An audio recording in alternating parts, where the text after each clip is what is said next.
Irmãos, bom dia. Eu penso que hoje a aula, ela vai ser bem rápida, vai ser breve. Penso eu. Nunca aconteceu isso. Não, mas eu acho que hoje vai ser breve. Até porque essa pergunta aqui, ela vai repercutir em outras que virão. Então ela é só o início de uma série de outras perguntas. E essa aqui é bem simples. Eu penso que é bem simples. Então, vamos começar então, irmãos, com uma oração. E a pergunta de hoje é a pergunta 94. Vamos orar então. Senhor Deus, tem misericórdia, Pai, das nossas vidas, que o Teu Santo Espírito possa nos conduzir neste processo de aprendizado, Pai, e que possamos viver, aplicar o que vamos estudar aqui em nossas vidas. Nós te oramos, Pai Santo, em nome de Cristo Jesus. Amém. Irmãos, eu vou fazer a pergunta aqui e eu tenho certeza creio eu, que todos sabem a resposta. De qualquer forma, a pergunta está aqui e eu vou fazer um pouquinho diferente hoje. Eu vou fazer a pergunta e depois eu vou passar por alguns textos bíblicos, de propósito, antes de responder a pergunta. Não são aleatórios, textos que apontam para a resposta aqui. A pergunta 99 é a seguinte: qual a utilidade da lei moral para o homem depois da queda? Qual a utilidade da lei moral para o homem depois da queda? Para que serve a lei depois da queda?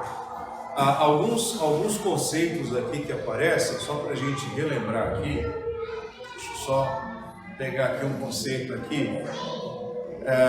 No capítulo 19 da Confissão de Fé, eu vou ler aqui rapidamente, eu não vou entrar nos textos, porque não é o que nós queremos. Para a gente entender basicamente essa questão da queda.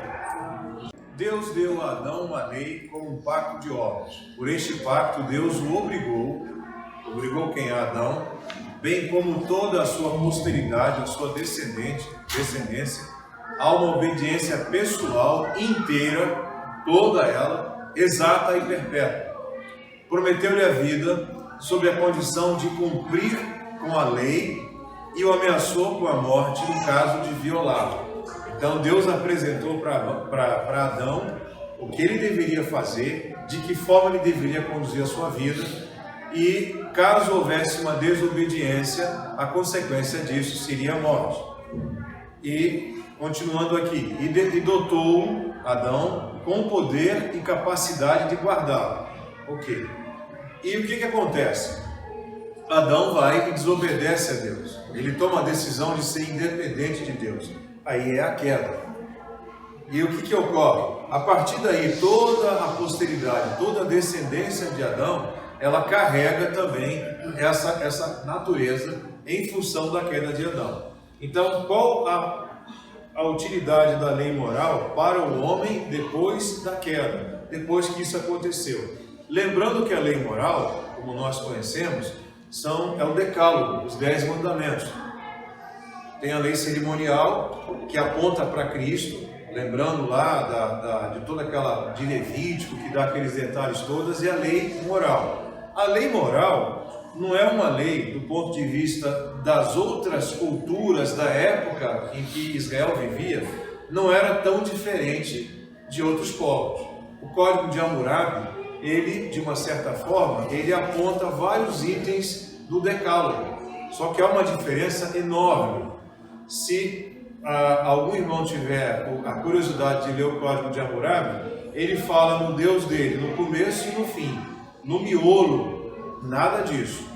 Enquanto que a lei aqui das Escrituras é o tempo todo referência ao Deus vivo. Desobedecê-la é desobedecer o Deus vivo. Não é uma simples relação entre homens, ok? Não é uma simples regra de convivência entre homens para que tudo transcorra de forma legal, bonito, sem problema, sem dificuldade. É muito mais do que isso. Transgredir isso, ainda que você possa pensar, mas o meu problema é direto com alguém, mas transgredir isso, você está, de uma certa forma, ofendendo a Deus. Ainda que você pense assim, mas o meu problema é com o meu próximo. mas você ofende a Deus quando quebra a lei moral. Ok. Então vamos para os textos aqui, e aí depois a gente responde a pergunta e acabou, porque não tem mais nada para a gente conversar aqui. Ok? Hoje vai ser bem rápido aqui. Primeiro, eu acho. O primeiro texto, vamos ver se o Rafael vai falar alguma coisa, né? O primeiro texto é rapidinho, eu vou ler muito rápido. Está lá no Evangelho de João. Evangelho de João é só um conceito que nós conhecemos, mas eu faço questão de falar novamente. João 3, aquele episódio em que Nicodemos visita Jesus, ok? João 3, no versículo 3, Jesus fala a Nicodemos: em verdade eu te digo, se alguém não nascer de novo, não pode ver o reino de Deus. A única possibilidade de você perceber e enxergar o reino de Deus é se você nascer de novo. Paulo fala do ser nova criatura, ele fala em 2 Coríntios e fala em Gálatas também. Ele fala em Gálatas. Inclusive em Gálatas ele faz até uma comparação entre nascer de novo com a circuncisão. Ele faz uma comparação lá. Então é necessário nascer de novo. A ideia de nascer de novo é a ideia de regenerar, ok? A expressão regeneração é nascer de novo. A ideia de nascer de novo, que ele vai tratar aqui. Então vimos a queda, entendemos a expressão regeneração. Vamos para outro texto aqui. É Romanos 8. Romanos 8. Vamos ler aqui Romanos 8. Preste bem atenção. Agora, pois, já nenhuma condenação há para os que estão em Cristo Jesus. Quem está em Cristo Jesus não será condenado, não vai ser punido, não vai sofrer castigo. Ok? Porque a lei do Espírito da vida em Cristo Jesus te livrou da lei do pecado e da morte. Ok? Porquanto o que fora impossível à lei, no que estava enferma pela carne, impossível à lei, por quê? Porque homem algum é capaz de cumprir a lei. Não há como. Por mais que nos esforcemos, não vamos conseguir cumprir a lei. É impossível. Porquanto que for impossível a lei, o que é impossível a lei? É tornar o homem digno, abre aspas, né, de Deus. Não há como. Pela lei, não.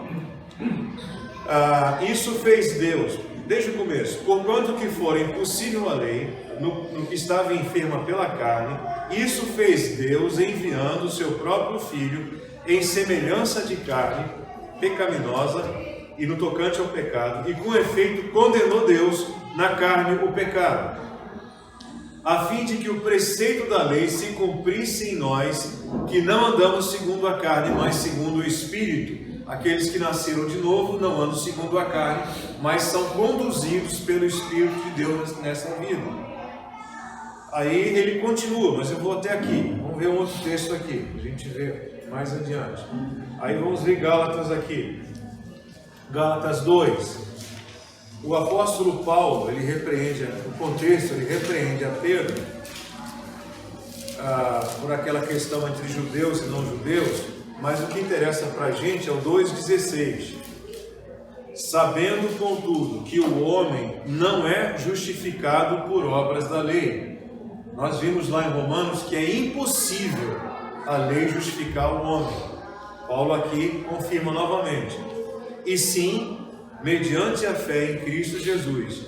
Também temos crido em Cristo Jesus para que fôssemos justificados pela fé em Cristo e não por obras da lei, pois por obras da lei ninguém será justificado. Não há como.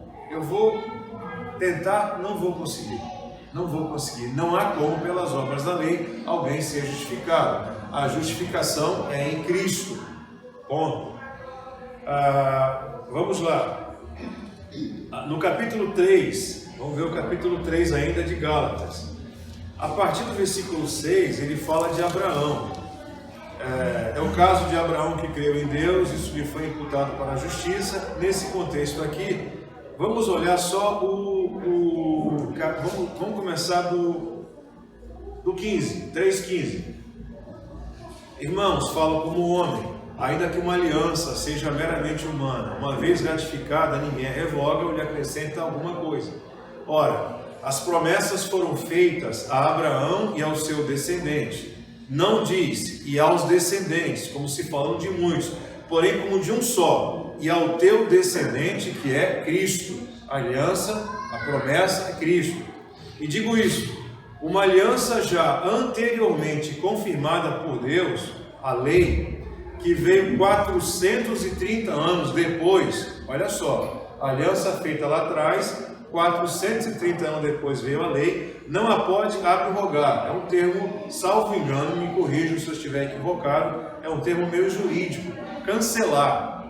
Não pode cancelar a outra aliança, de forma que vem desfazer a promessa. Porque se a herança provém de lei, já não decorre de promessa, mas foi pela promessa de Deus, que Deus a concedeu gratuitamente a Abraão. Olha só, 19. Qual, pois, a razão de ser da lei? Para que serve a lei, então? Foi adicionada por causa das transgressões, até que viesse o descendente, a quem se fez a promessa, e foi promulgada por meio de anjos, pela mão de um mediador. A lei existe justamente para impedir que os transgressores a desobedeçam, ok? A lei, ela não foi feita para um justo, porque ele vai cumpri-la. A lei foi feita para inibir alguém que quer transgredir, que quer desobedecer. Basicamente a ideia é essa, ok? Vamos lá. Vamos passar para mais um texto aqui. Depois a gente vai voltar tudo de novo, né? Mas tudo bem. 1 Timóteo, vamos ver 1 Timóteo. 1 Timóteo. Há um detalhe sobre a lei, pessoal, só para a gente relembrar. Eu estou só lembrando aos irmãos. Alguém pode pensar assim, a gente ouve isso de algumas pessoas que não conhecem a Cristo. Eu conduzo minha vida de modo correto. Eu não faço nada de errado. Eu faço tudo direitinho. Ok? Eu vi uma vez um certo homem dizer para mim, não, você está falando o quê? Eu sou fiel à minha esposa, eu pago os meus impostos, aquela coisa toda. Na cabeça dele, ele tem uma certa justiça. Ele pensa que tem. Agora, lembram que Jesus falou em alguns casos? Se você olhar para uma mulher com intenção impura, o que acontece? Você já adulterou com ela. Então, alguém pensa assim, Jesus deixou de lado a lei. Pelo contrário, Jesus complicou mais a situação da gente. Ficou mais complicado ainda. Ok? Porque a quantidade, abre aspas, de adúlteros aumentou muito. Que só o olhar com intenção impura já adulterou. A mesma coisa quando ele fala do homicídio, lembra? Então a coisa ficou mais séria. E a gente entende quão vamos dizer assim, profunda é a lei.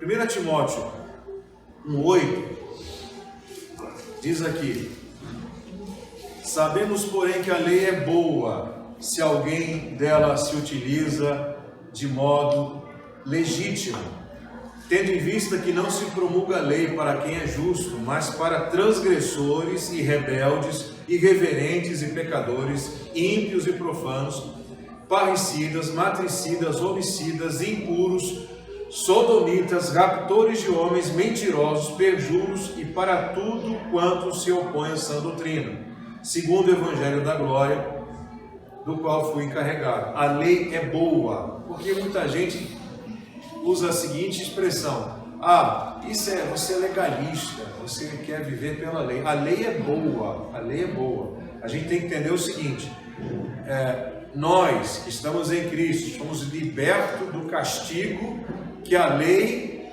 trouxe contra nós, entenderam?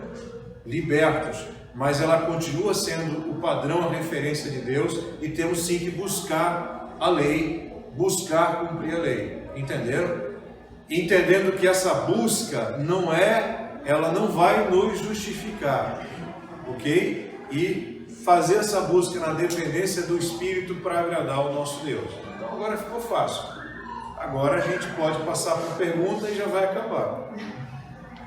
Qual a utilidade da lei moral para o homem depois da queda? Para que ela serve? Resposta: embora depois da queda nenhum homem possa obter a retidão e a vida pela lei moral, não pode, já vimos, ainda assim ela é de grande utilidade, tanto por ser comum a todos os homens, quanto por aplicar-se distintamente ao não regenerado e ao regenerado. Vale para os dois. A lei vale para aquele que não é regenerado, que não nasceu de novo, ele tem que obedecer a lei. E se a gente para pensar, e a gente vai analisar a questão da... Tem os advogados aqui, eu vou entrar num terreno complicado, mas essa questão da lei humana, ela, de uma certa forma, ela recebe a influência dos gregos e da tradição judaica, e também do decálogo. Essa convivência aqui, ok? Então, ela é de grande utilidade e é aplicada tanto ao não regenerado como ao regenerado. Alguém pode dizer: eu estou salvo em Cristo, não preciso cumprir a lei. Negativo. Você está salvo em Cristo, aí que você vai buscar cumprir a lei. Não fazendo disso vamos dizer assim, algo que, não colocando isso como um fim em si mesmo, mas para a glória de Deus. É diferente, entenderam? E não para você se gloriar ou se achar que é melhor ou mais especial do que outros homens. Isso também é uma prova do amor a Cristo, não é? Porque ele mesmo falou, é aquele que tem os meus mandamentos de Deus guarda, e esse é o que me ama. Amém, isso mesmo. João 14, 21. Na relação que temos com o objeto amado, a gente busca agradar a quem nós amamos. Isso é natural. Então, se andamos com Cristo, faz parte da natureza daqueles que andam com Cristo buscar agradar a Deus, buscar essa satisfação de ser agradável a Deus, e eu digo até mais. E ao mesmo tempo o Espírito nos conduz num processo de tristeza, porque ainda somos presos ao pecado. Tem essa situação aqui. Bom, aí o Voz colocou duas perguntas. De que erro comum sobre a lei moral essa pergunta do catecismo se protege? Eu vou ler porque ficou meio esquisito, mas eu vou ler aqui. O erro extremamente comum é de que o ser humano, pecador, pode salvar a si mesmo por suas obras ou por seu bom caráter. Isto é o entendimento, ele coloca aqui, de que a humanidade, depois da queda, ainda assim, poderia alcançar a retidão e a vida mediante a obediência pessoal à lei moral. Esse é um engano muito comum. Mas devido, assim, essa ideia, né, do homem, né, a gente tem isso na natureza da gente, essa ideia, e até uma coisa pecaminosa que a gente tem de achar que a gente é bom, a gente fez o que é bom. Assim, eu assim, na minha pouca experiência nessa vida cristã, eu já percebi que essa ideia de que a gente não tem controle sobre nada, a gente só vê realmente quem segue essa linha reformada. E porque eu vejo que todas as outras religiões, elas sempre se fundam nessa ideia da obra como justificação. Verdade. Assim, eu estou enganado ou eu estou certo? Não, está certo. Tem um livro chamado O Caos das Seitas. Não sei se os irmãos já ouviram falar desse livro. O Caos das Seitas. É um livro muito interessante. Ele apresenta várias religiões e faz a confrontação com o cristianismo. Isso é o que é mais interessante do as pessoas que não são cristãos reformados, com quem eu converso, elas me acham louco. Entendeu? Eu acho que a maioria das pessoas devem passar por isso, né? Quando fala com um parente, um amigo que é de outra denominação, até de seita e assim por diante. Tipo assim, o Clementino, meus amigos me chamam de Clementino. Clementino é doido. Esse autor do livro Caos das Seitas, ele diz o seguinte, que no final as coisas vai chegar a um ponto que terão duas grandes religiões. Uma religião que vai agrupar todas as outras religiões. Todas vão ficar agrupadas numa única religião. Qual é? Você consegue, abre aspas, se salvar através da sua vida reta, através da tua conduta, através das boas obras. Essa é uma religião. A outra religião é: você não tem como se salvar pela sua conduta, pelas suas obras, só em Cristo. Duas religiões. É o que ele defende no livro dele. E esse livro é bem interessante, que ele aponta várias religiões e no final ele faz uma comparação e você percebe que, de uma certa forma, toda e qualquer religião não cristã, ela sempre aponta para isso. E parece que é uma tendência nossa também, de vez em quando a gente parece que esquece, né? Ali e acolá a gente confunde os meios com os fins, a gente esquece e começa a ficar tão preocupado com a lei, abre aspas, e a gente pode incorrer num legalismo perigoso, como os fariseus. Não, só para você repetir o nome do autor do livro. Eu não sei o autor do livro, mas é simples: O Caos das Seitas. O Caos das Seitas. Esse livro é muito bom. Ele aborda todas as religiões que você conhece e ele faz uma comparação com o cristianismo. Aí ele conclui, né? No finalzinho do livro ele faz a conclusão: duas grandes religiões vão ficar no final. Tu deixa aí, né, que a questão do erro, né, que as pessoas podem cometer, que achar que vão conseguir a justificação pelas obras. Isso. Aí eu lembro que o pregador aqui pegou em Tiago, capítulo 2, quando ele diz o seguinte, 21, diz: não foi por obras que Abraão, o nosso pai, foi justificado quando ofereceu sobre o altar o próprio filho Isaque. E no 25, de igual modo, não foi também justificada por obras a meretriz Raabe, quando acolheu os emissários e os fez partir por outro caminho? Assim, não é uma pergunta, né? É uma colocação para que fiquemos atentos, que a passagem de Tiago pode estar em confronto com as passagens que você leu, que várias outras, de Paulo, quando ele afirma categoricamente que a justificação é pela fé. Né? Isso é bem claro.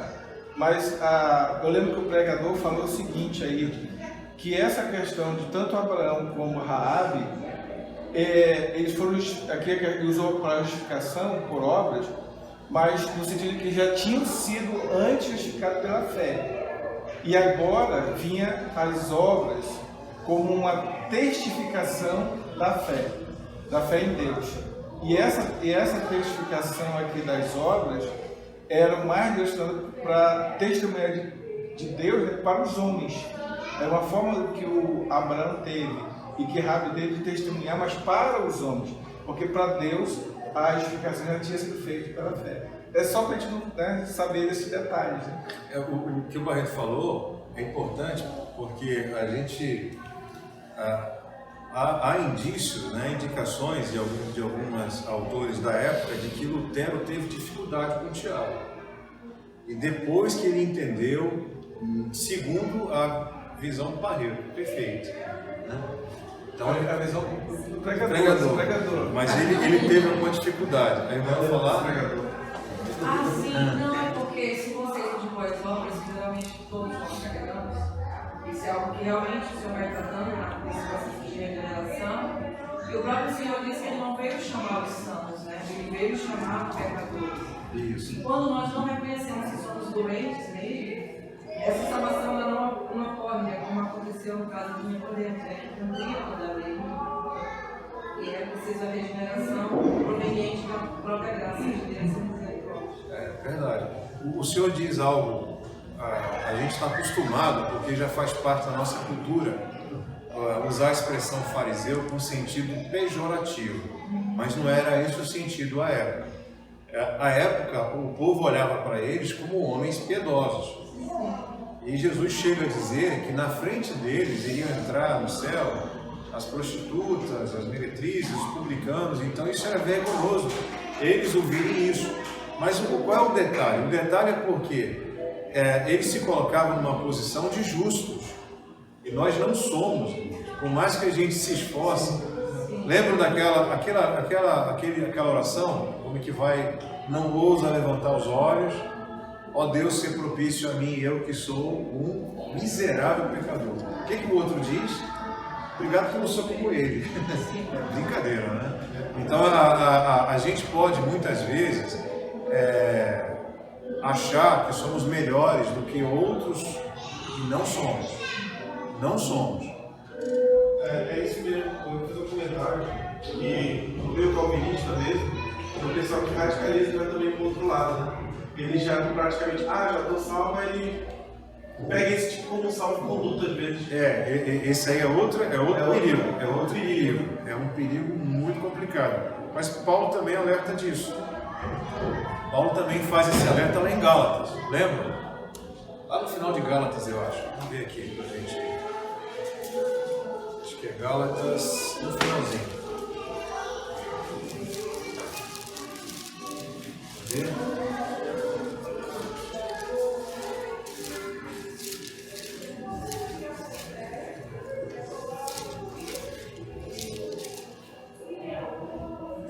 Agora eu não sei onde está. Se alguém lembrar, me ajuda.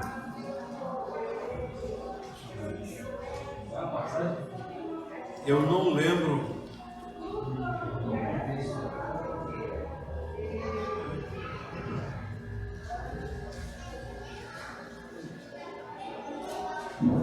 Bom.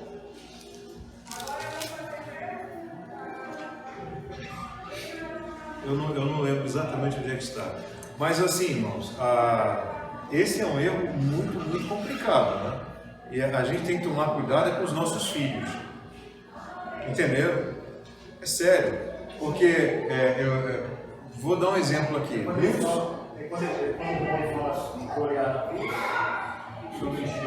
Eu não sei, eu não lembro, mas ele alerta esse perigo. Por que eu falo nossos filhos? Muitos de nós aqui conheceram a Cristo adultos. Então você sabe quem você é. Mas nossos filhos educados dentro da nossa casa, eles podem ter aquela percepção religiosa, eu estou bem. Mas ele tem que ter a experiência dele com Deus, e não a nossa. Deus não tem netos, né? Então essa é uma questão complicada, é sério. Porque muitas vezes ele fica dentro do ambiente religioso, o ambiente arrumadinho, direitinho, tudo andando bonitinho, mas ele mesmo não entendeu, não nasceu de novo. Compreenderam? Isso é muito sério. Isso é muito sério. Quando você é um homem adulto e você experimenta um processo de conversão, é tranquilo. Mas, seria Gálatas 6,13? Vamos ler pra gente. Pois nem mesmo aqueles que se deixam circuncidar guardam a lei, antes querem que vos circuncideis para gloriarem na vossa carne. Isso, é isso mesmo que o Anderson estava falando, é isso mesmo. Eles estão querendo cumprir a lei. Isso. E a vida fica desregrada de qualquer jeito, entenderam? Eu estou pela graça, não tem que cumprir lei nenhuma. E fica um negócio esquisito. Ele tem a carteirinha dele. Eu já estou salvo. Passaporte. Gálatas 5 fala, sobre a modalidade, as obras da carne e os frutos do Espírito. Gálatas 5, a partir do 16. Exato, pode ler pra gente. Digo, porém, andai no Espírito e jamais satisfarei a concupiscência da carne, porque a carne milita contra o Espírito contra a carne, porque são opostos entre si, para que não façais o que porventura seja do vosso querer. Mas, se sois guiados pelo Espírito, não estáis sob a lei. Ora, as obras da carne são conhecidas, e são prostituição, impureza, lascívia, idolatria, feitiçaria, inimizades, porfia, ciúmes, iras, discórdia, dissensões, facções, invejas, bebedeira, glutonaria, e coisas semelhantes a essas, a respeito das quais eu vos declaro, como já outrora vos preveni, que não herdarão o reino de Deus que tais coisas praticam. Amém. Acabou. É simples. Aquele que pensa que vai cumprir a lei, ele não vai conseguir. Basicamente é isso. E a lei moral, ela é útil não só para os não regenerados. A gente pode pensar, isso vale para quem não é crente. os não regenerados, não vale para a gente também. A gente pode pensar assim, estou desobrigado da lei. Não estou desobrigado da lei. Mas eu sei que por ela eu não serei salvo, mas eu estou salvo por causa de Cristo Jesus. Ainda que eu seja um pecador miserável, a bondade e a graça dele que me dá essa paz, essa certeza. Porque eu sei que eu sou enrolado. Mas eu vou ainda assim, entendendo a lei, eu vou buscar a condução do Espírito para viver essa lei. E essa lei é boa, lembram lá do Salmo 19? Ela mais desejável do que o puro, aquela mais gostosa do que o mel, eu tenho que ter prazer nela, mais ou menos isso. Porque aquele que conhece a Cristo tem prazer na lei, mas ele tem uma dor muito forte com o pecado. O pecado machuca, entristece, angustia.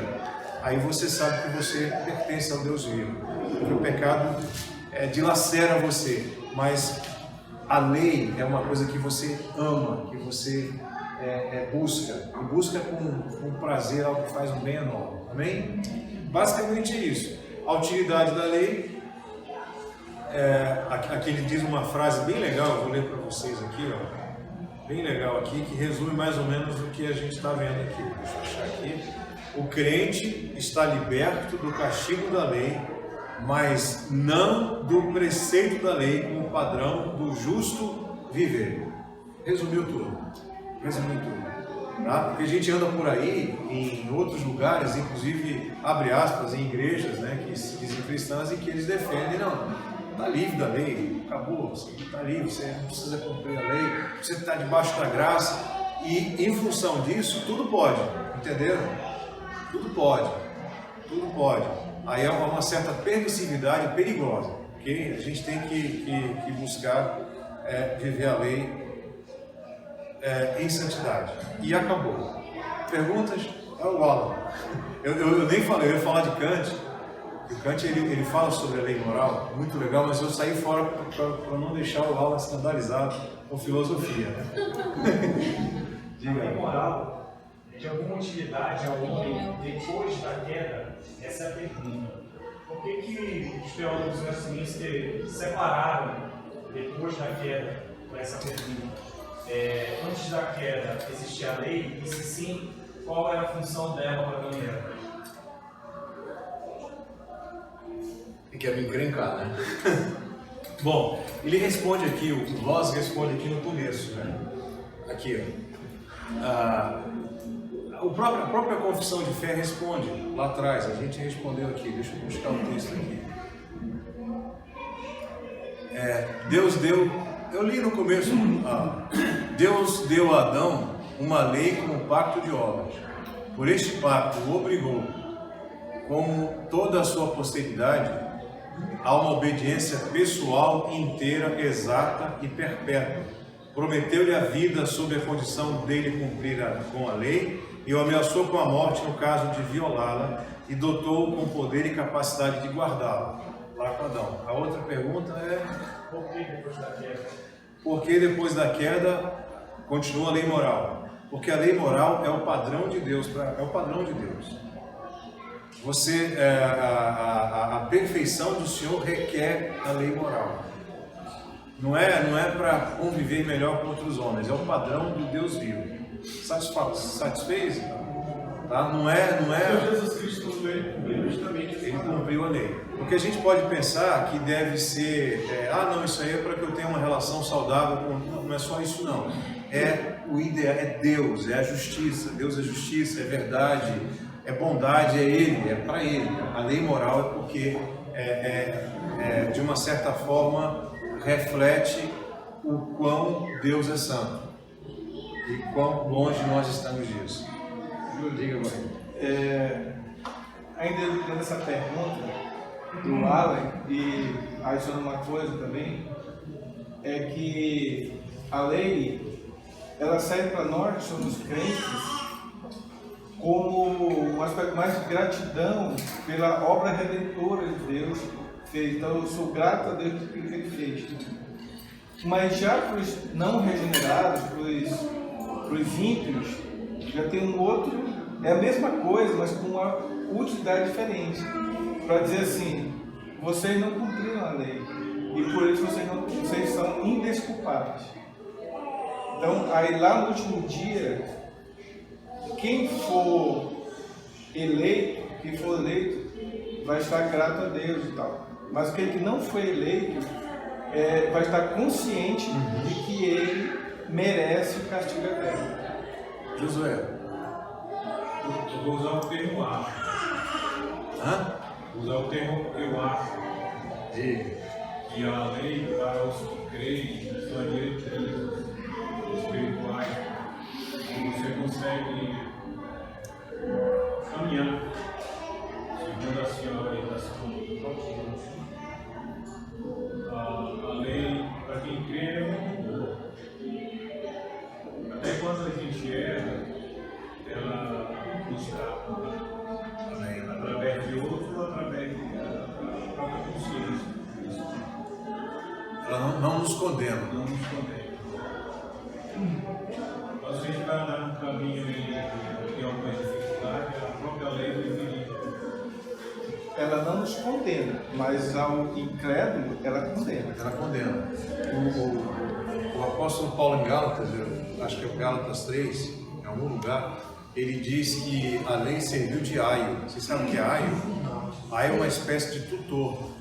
Na cultura grega, na cultura romana, era uma pessoa que educava seu filho. E se fosse, por exemplo, alguém do sexo masculino, até para andar, ele era acompanhado até uma certa idade pelo aio. O aio ensinava, tutoriava. Então, ele diz aqui, ele usa a expressão aqui em Gálatas, deixa eu achar aqui, agora, achei, Gálatas 3, vamos ver aqui, esse texto, Gálatas 3, 23. Mas antes que viesse a fé, estávamos sob a tutela da lei e nela encerrados para essa fé que de futuro haveria de revelar-se.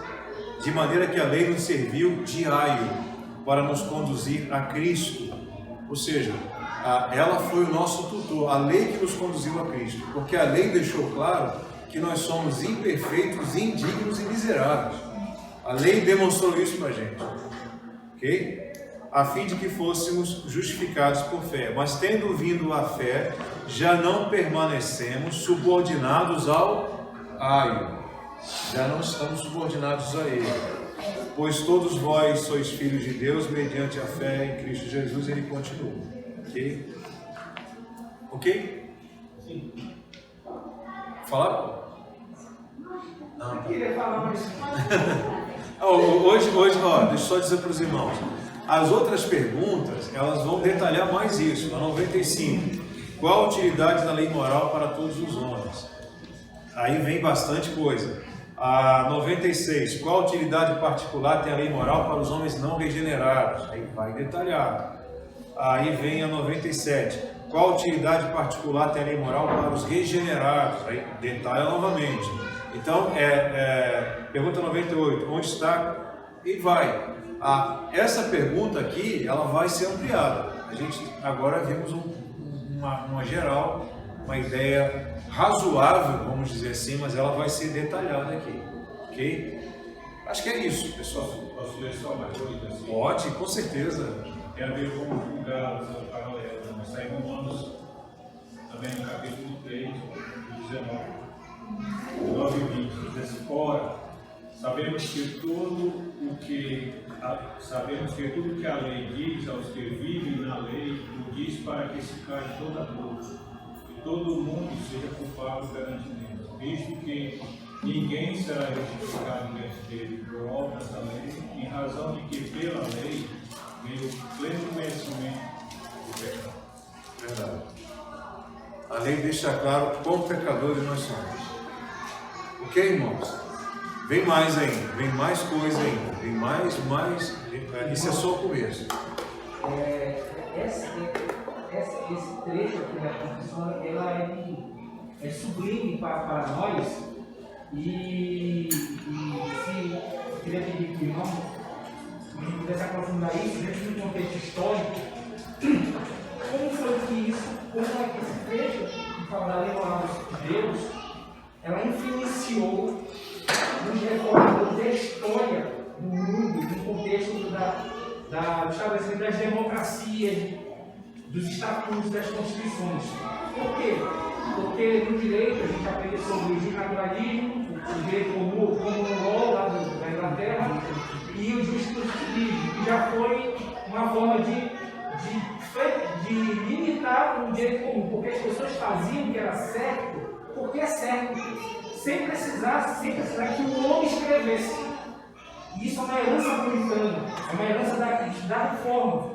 Os cristãos reformados lá em Londres, eles, na Inglaterra, até hoje, vige o direito comum. O direito comum está com base na lei moral de Deus. O direito comum, e as pessoas, mesmo não servindo a Deus, elas faziam o que era certo porque era certo. Tipo, respeitar o próximo, pagar os impostos, não invadir propriedade privada, porque aquilo era certo. A pessoa reconhecia o direito de alguém por conta da lei moral de Deus. Aí esses puritanos são perseguidos e vão para os Estados Unidos, vão para a Nova Inglaterra e lá fundam as colônias. E esses puritanos, irmãos presbiterianos, com base nessa lei moral de Deus, eles, depois de momentos de conflitos ali, independência, eles criam a Constituição Americana, que até hoje está em vigor e que foi elaborada por puritanos presbiterianos, com base nessa lei. Tanto é que a Constituição Americana ela só diz o básico. Não é como a brasileira, que você tem que esmiuçar tudo, exaustivamente para que a pessoa faça o que é certo. Então tudo tem que ser positivado. Ninguém, por exemplo, no Brasil, faz o que é certo porque é moralmente certo fazer, mas tem que ter uma lei dizendo: se tu fizer isso, tu vai ser punido. Se tu fizer aquilo, tu vai ser punido. Exemplo para concluir: Estados Unidos, você vai no posto de gasolina, você não tem um frentista para colocar a gasolina no seu carro e pegar seu dinheiro. Você chega no posto, postar vazio, você para o carro. A questão moral lá é: eu vou abastecer meu carro, eu vou lá dentro pagar o que eu abasteci. Se essa pessoa abastecer o carro e não pagar, lá na frente a polícia te pega e você é preso. Então essa questão moral, você faz o que é certo, moralmente certo, sem precisar de alguém que diga: olha, você só faz isso, você tem que fazer isso porque isso é certo. Não precisa de ter nesse contexto. Então eu acho que seria interessante a influência de garantias individuais. Posso fazer um comentário? Pode sim. Na faculdade de Direito, quando a gente estuda esse ponto do positivismo e do justnaturalismo, ele já bota na nossa cabeça que a corrente moderna e correta é a justpositivista. A justpositivista é o seguinte: você só é certo aquilo que está na lei, aquilo que o homem criou na lei. Entendeu? Eu, por exemplo, quando eu estudei isso. Quando eu estudei isso na faculdade, eu tive muita dificuldade. Porque eu me simpatizei com o justnaturalismo. Só que é tipo assim, na faculdade eles botam na nossa cabeça de que isso é uma visão retrógrada do direito. Entendeu? Mas eu disse assim, eu não consigo entender. E isso tem uma aplicação muito na nossa vida. Por exemplo, a própria educação domiciliar está passando por esse problema atualmente. Porque o que é o correto? É eu educar meus filhos. Não é só correto, como é uma responsabilidade.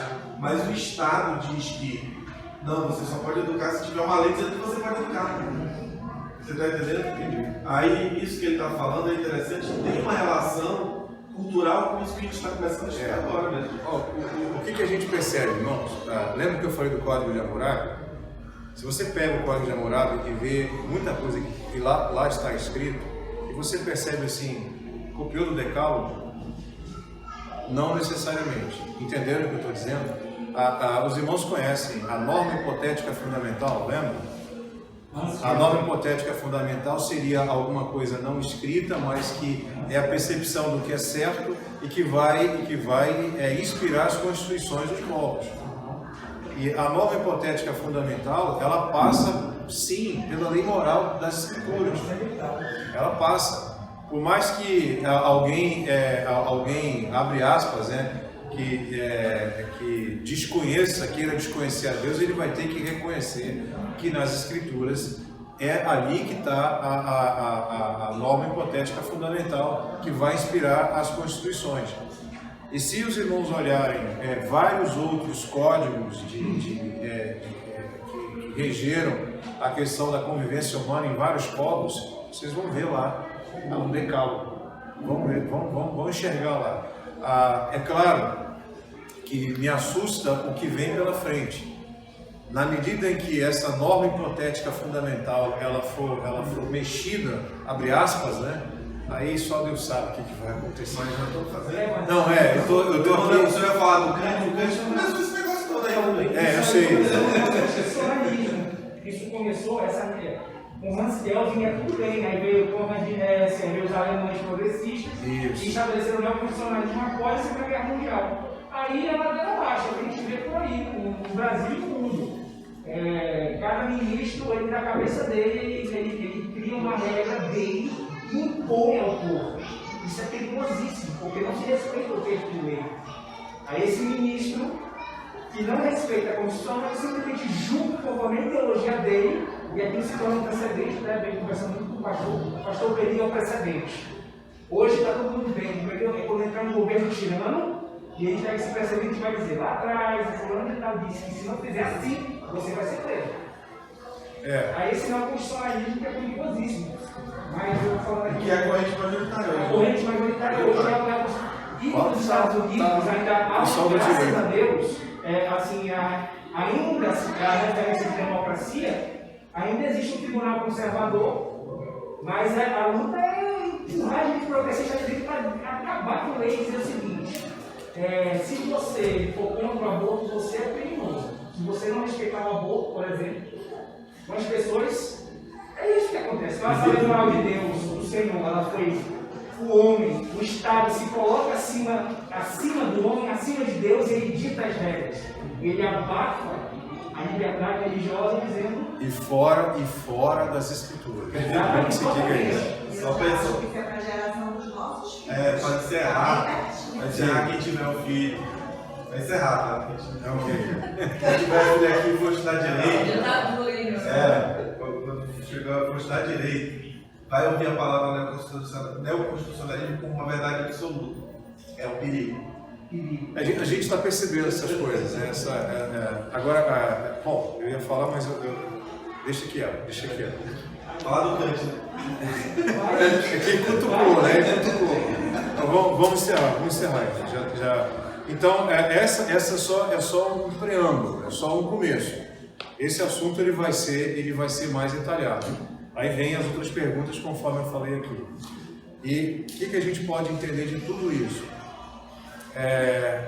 Te louvamos, Senhor, por tua bondade e tua misericórdia, porque nós somos miseráveis e nós não vamos conseguir cumprir a tua lei. Mas amamos a tua lei, somos justificados em Cristo e que queremos viver na tua lei. Entenderam? Movido, conduzido pelo Espírito, não como uma medida de autojustificação. Amém. Basicamente é isso. Não, e para a gente não esquecer como igreja, como povo do Senhor, como peregrinos dessa terra, que este mundo está sob uma maldição. De Gênesis 3, então, Deus, como soberano, que Ele rege o ímpio, né, para que o plano dele seja cumprido. O mundo jaz no maligno, né? Lembram da pregação? Ainda que tudo a gente esteja debaixo de um governo ímpio, eventualmente, numa situação, sei lá, o Senhor vai nos guardar. Nesse livro que o senhor falou do caos, né? Caos das seitas. Muito bom. Eu não sei o autor, vou tentar descobrir o autor, mas se você colocar o caos das seitas, é fácil. Não, é o caos das seitas. A capa é bem esse aqui. É esse aí, o caos das seitas. É esse aí. Volta no grupo aí, vocês falam. Tá? Então vamos orar, irmãos, para a gente encerrar. Senhor Deus, obrigado, Pai, porque fomos justificados, declarados justos em Cristo Jesus, Pai. Não por nada que fizemos ou por nada que eventualmente possamos fazer. Sabemos disso. Mas ainda assim, Senhor, debaixo da Tua bondade, da Tua graça, queremos andar para Te agradar, Pai. Queremos viver uma vida daqueles que buscam guardar os Teus mandamentos e que amam os Teus mandamentos, Pai. Ó Deus, tem misericórdia, Pai. Nos guarda, nos protege. Guarda os nossos filhos de tantas influências estranhas, esquisitas, e que a Tua verdade, Pai, possa entre nós ficar firme, bem estável, estabelecida entre nós. Nós te oramos em nome de Cristo Jesus, Senhor. Amém. Amém.